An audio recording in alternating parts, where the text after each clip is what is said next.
Welcome, listener. If you ever stood in the quiet aftermath of choosing yourself, if you ever walked away from the familiar noise of family to find peace inside your own voice, if part of you wonders whether healing can still happen in the silence that follows, this story is for you.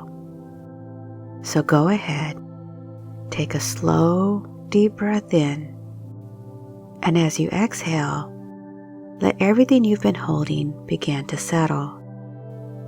This time is for you. You survived enough noise. Now it's time to listen to something quieter. Her name was Elise, and for the first time in her life, there were no calls on holidays, no messages filled with guilt, no sudden spikes of anxiety when her phone lit up. Just stillness. At first, the stillness frightened her. It was too wide, too unfamiliar, like stepping into a new language without knowing the words yet. There had always been someone narrating her life for her, telling her what was appropriate, what was selfish, what was unforgivable. Now there was only her own breath, steady and uncertain, and the faint hum of something new beginning to grow inside her. She filled her evenings with small acts of living, lighting a candle before dinner, even if she was alone, letting music drift through the apartment until the walls seemed to breathe with her, writing her thoughts in long, meandering sentences that had no audience except herself. And slowly, the silence began to change shape. It wasn't empty, it was spacious. It wasn't punishment, it was possibility. The first holidays without them were the hardest. She made tea and scrolled through pictures of other families gathering around the tables. Laughter, sparkle, perfection. But she knew what was hidden behind many of those smiles. The subtle manipulations, the sharp words dressed as concern, and the way some people mistake control for love. So she sat with her tea, watching the steam rise like soft questions into the air. And she realized something she never said out loud before. I can love them and still not let them near me. That thought became a quiet mantra. Each time guilt tried to whisper, she answered with truth. Each time loneliness tried to creep in, she reminded herself, absence isn't always loss. Sometimes it's freedom breathing for the first time. One night, months later, Elise dreamt of her family's old kitchen. But in the dream, it was empty. Only sunlight spilled across the counter. And she could hear her own laughter, light, effortless, unobserved. When she woke, she realized it was the first time she ever dreamt of that space without tension in her chest. That morning, she made breakfast slowly. She plated it beautifully, like she was her own guest. She didn't rush. She didn't apologize for taking up space. She ate, breathing in warmth, and felt something inside her unclench. A permission that had waited years for her to give it a voice. Eventually, Elise wrote a letter. Not to send, just to say what had always gone unsaid. It began simply, I forgive you, but I'm staying gone. The words felt honest, but not bitter. There was no rage left, no need to prove. Only a deep understanding that love doesn't require closeness. Sometimes love can only survive at a distance. She placed the letter in a drawer, and for the first time in years, she slept without dreaming of confrontation. By the following spring, Elise had built new rituals. Sunday mornings at the cafe down the street, Walks through the open air market where the air smelled of bread and freedom. Conversations with new friends who didn't need to know her history to see her clearly. She noticed how easily laughter came now, how her voice had softened but grown stronger at the same time. She had stopped explaining her choices, stopped defending her peace, and in the quiet she realized the family she thought she lost wasn't gone at all. She had simply become her own.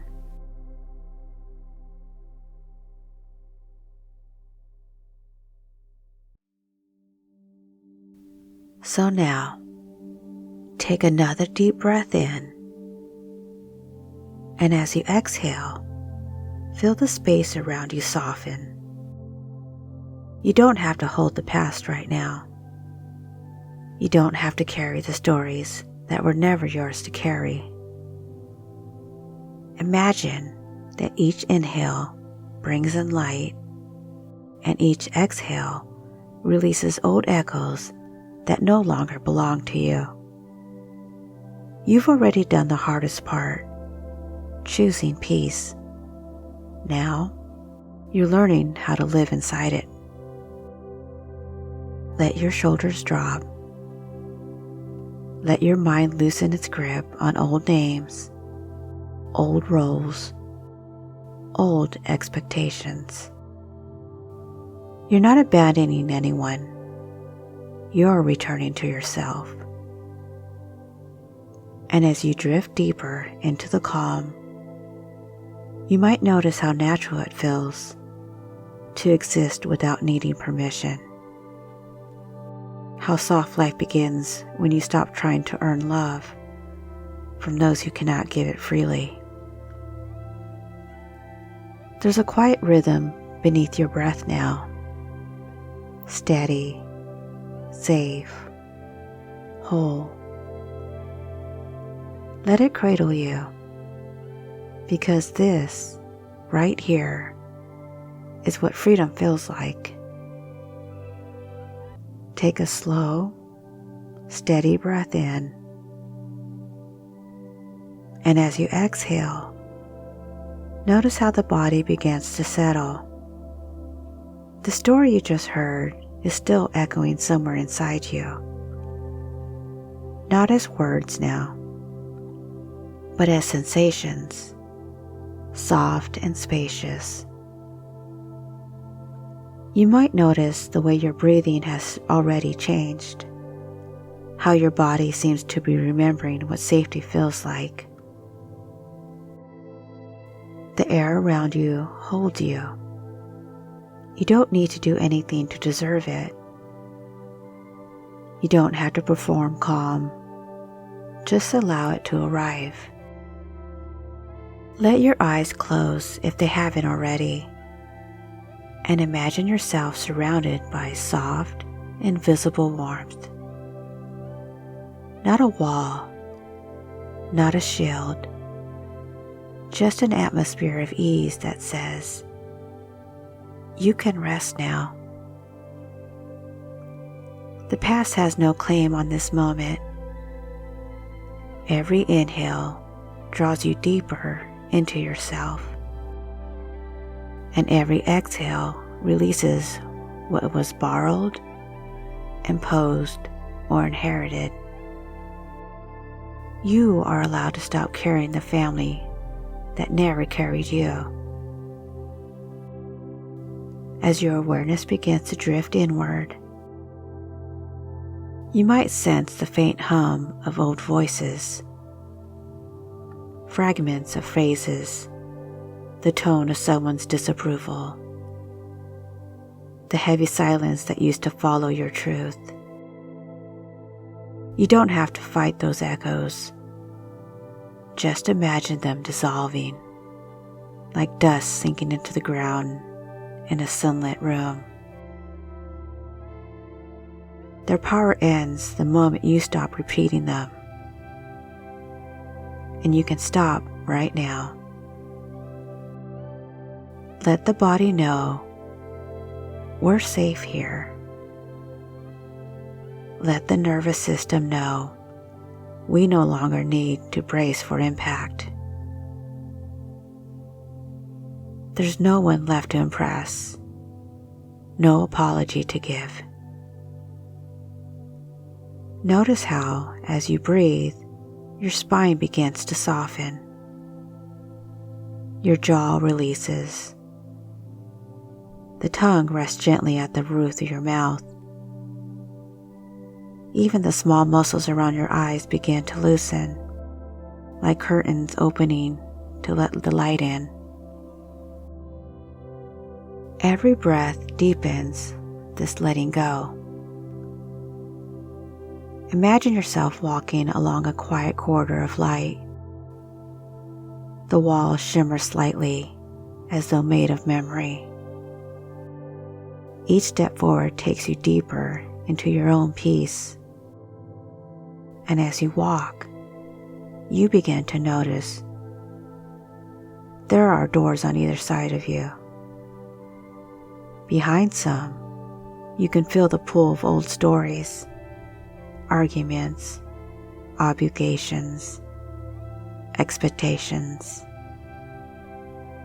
You don't need to open any of them. You've walked those rooms 1,000 times before. This time, you keep walking. Far ahead, there's a doorway that feels different. There's no noise behind it, only calm. When you reach for it, you pause for a moment, feeling your heartbeat slow to match your breath. Then you open it and step inside. It's a wide open space, filled with light that has no source and no end. It feels like standing inside your own soul. Every sound in the world seems to fade until only one remains, the soft rhythm of your own breathing. Here, nothing is missing. Here, you are whole. Now, let your attention drift toward your chest. Feel it rise and fall, steady, natural.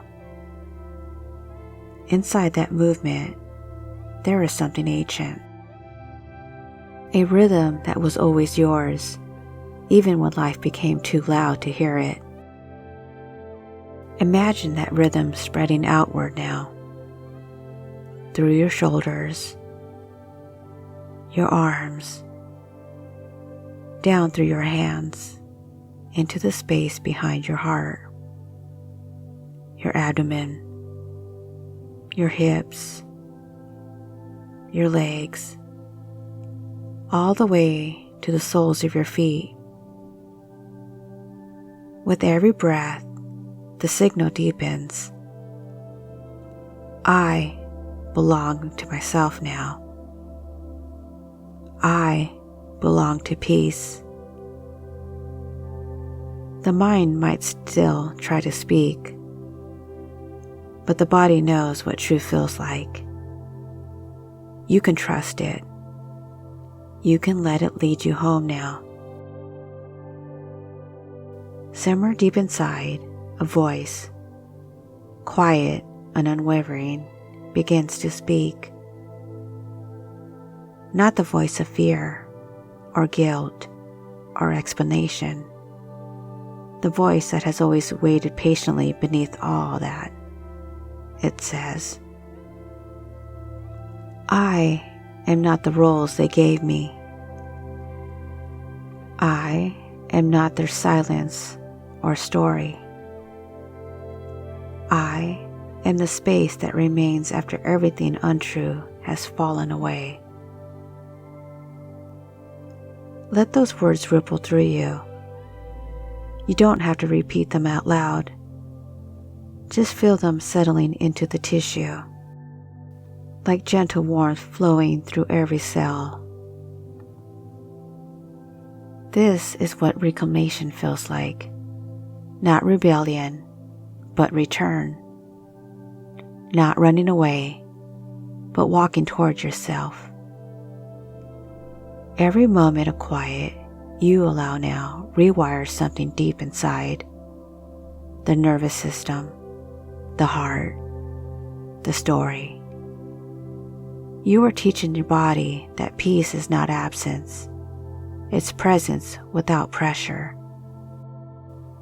Now, imagine standing once again in that open, luminous space. But this time, you notice subtle outlines forming in the light.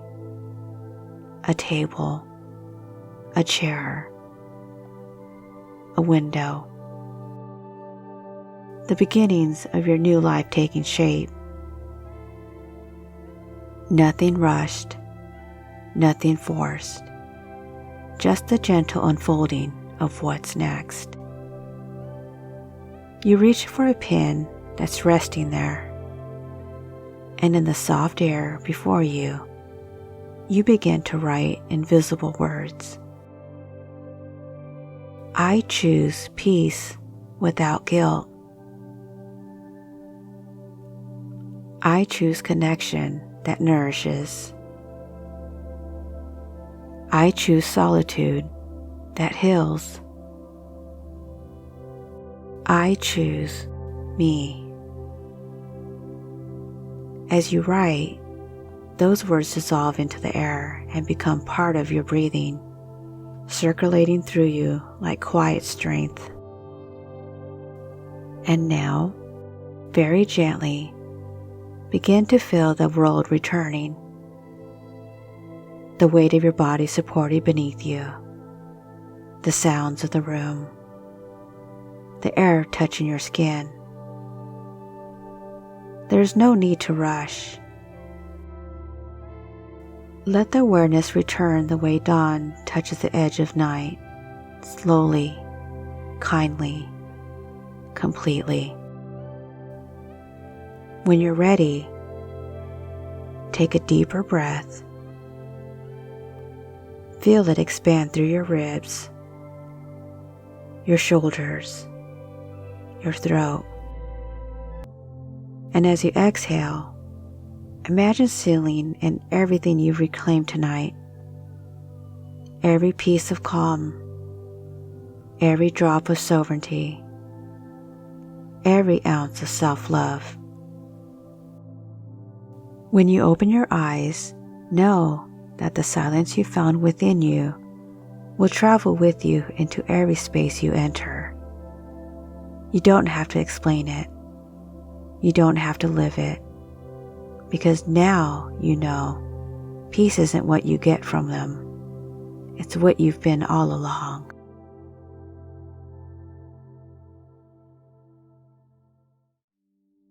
So here are the key meanings of the story. Number 1. No contact isn't punishment, it's permission. Choosing no contact is often misunderstood as cruelty or avoidance, but in truth, it's an act of permission. Permission to heal, to breathe, to live without bracing for impact. Elisa's silence isn't a wall, it's space, a place where her nervous system can finally rest after years of hypervigilance. Number 2, the stillness that feels like loss is actually freedom in disguise. At first, stillness can feel empty, like the world has gone quiet in all the wrong ways. But that emptiness slowly reveals itself as fertile ground for peace.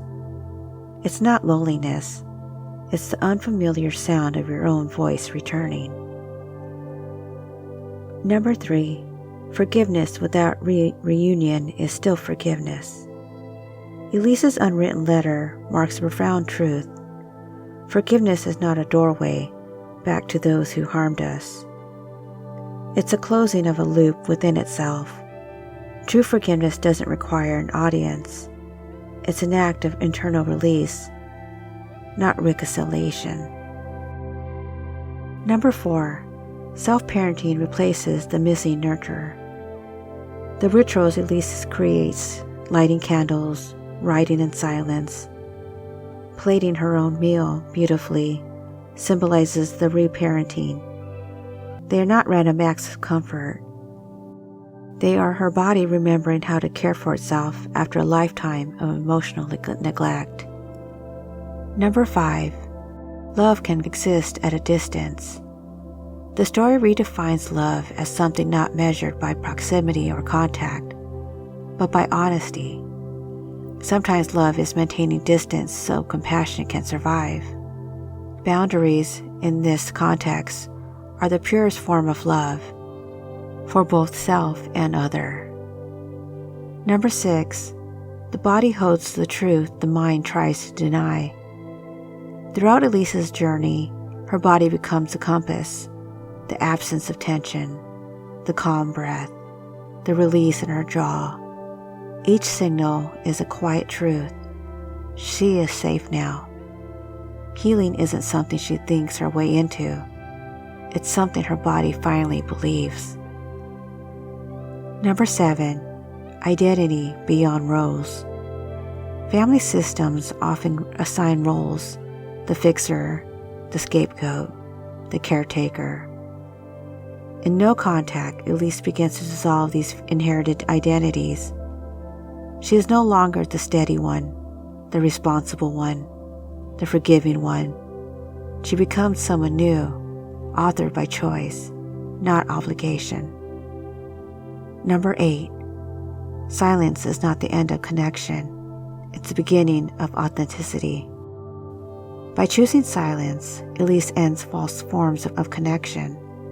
In doing so, she becomes capable of genuine relationships, those that thrive in mutual respect rather than emotional survival. The silence clears space for real renaissance. And number 9. Healing isn't a single act, it's a lifestyle. Elisa's new rituals aren't recovery behaviors. They are the architecture of a new life. Healing in this story isn't something she gets over. It's a way of being she chooses every morning, slow, deliberate, and kind. So if this story spoke to something deep inside you, if it helped to feel seen, soothed, or just a little more whole, I'd love for you to take a moment to subscribe to this channel. Every time you do, every like, every comment, every share, it helps me reach more people who need this kind of healing space. I hope you're enjoying my channel, and your support is what keeps the sanctuary growing. One story, one heart, one quiet transformation at a time. So thank you for being here, and remember, peace isn't found in their approval. It's found in your breath, and it begins right now. So until next time, be well.